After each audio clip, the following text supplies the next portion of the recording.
Sacrée grand-mère, tu es mon héros. Ma grand-mère m'a toujours dit d'être fier de notre héritage et de notre culture. Une culture est très importante, vous ne trouvez pas? Une culture, c'est un art de vivre, c'est une identité. Qui ne connaît pas sa culture ne connaît pas son identité. Mais où commence et où termine la mienne? À l'origine, il y avait ma grand-mère. Convenez avec moi que ma grand-mère était là bien avant ma mère et bien avant mon père, donc bien avant moi. Alors ma question est bien celle-ci. Ma culture commence-t-elle avec ma grand-mère? Commence-t-elle avec mes parents? Commence-t-elle à ma naissance ou bien commence-t-elle quand ma grand-mère immigre au Venezuela? Tiens, vous ai-je dit que ma grand-mère est d'origine chinoise, hein? Elle s'appelle Lee So-mui. Elle est partie de Hong Kong pour le Venezuela. J'ai beaucoup entendu parler de l'histoire de son immigration. Bon, c'est l'histoire de ma grand-mère que je m'en vais vous raconter tout à l'heure, mais sans être prétentieux. Parlons quand même un peu de moi, tu veux? Voulez-vous? Comme vous l'avez peut-être remarqué, eh bien, je suis né au Venezuela, je suis d'origine chinoise et je vis au Canada depuis plus de 20 ans. Il ne m'est pas facile d'établir mon identité, ayant vécu tour à tour chez les francophones et chez les anglophones, c'est-à-dire au Québec et en Colombie-Britannique. Je m'identifie moi-même plus comme un Vénézuélien qu'autre chose. Il est certes vrai que j'ai bien entendu changé d'avis lorsque j'ai vendu un livre sur Gracklist. Ouais, c'était en 2012. Bon, ça c'est un petit bout d'histoire.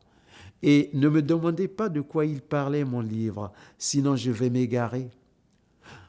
Donc, quand j'ai finalement eu une cliente pour acheter mon livre, nous avons décidé de nous retrouver à la station métro Joyce. Quelle joie, n'est-ce pas? J'adore cette station Joyce. Je me souviens chaque fois que je m'arrêtais là, j'avais un sentiment de bien-être. Je ne sais pas trop pourquoi, et même quand je partais de Granville pour Surrey Central, je faisais toujours escale à Joyce. Je marchais dans la rue Joyce, même quand il pleuvait ou quand il neigeait. J'inspirais l'air de ces environnements et cela m'apportait a perfect joy, une joie parfaite. Puis, je remontais dans le métro suivant et continuais enfin jusqu'à mon arrêt final. Alors ma cliente et moi, nous sommes convenus de nous retrouver à la station Joyce.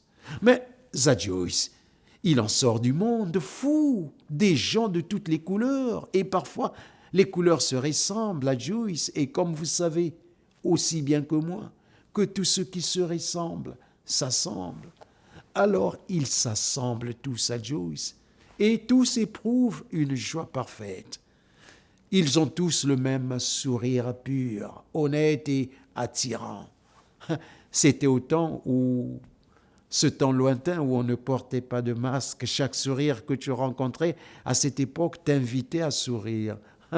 Cela dit, pour rendre les choses plus faciles, car dans la vie, il faut savoir rendre les choses faciles aux autres quand on vit en communauté, je n'ai pas manqué de mentionner à ma lectrice que j'étais chinois, tout en lui signifiant que je porterais un pull multicolore et un jean bleu.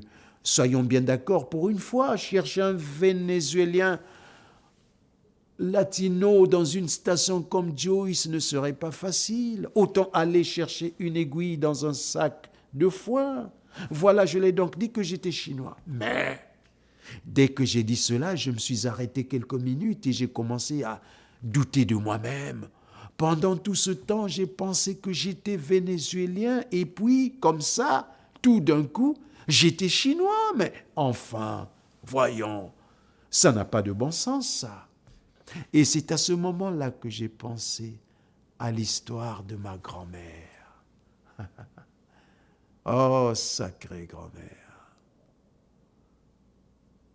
tu es mon héros.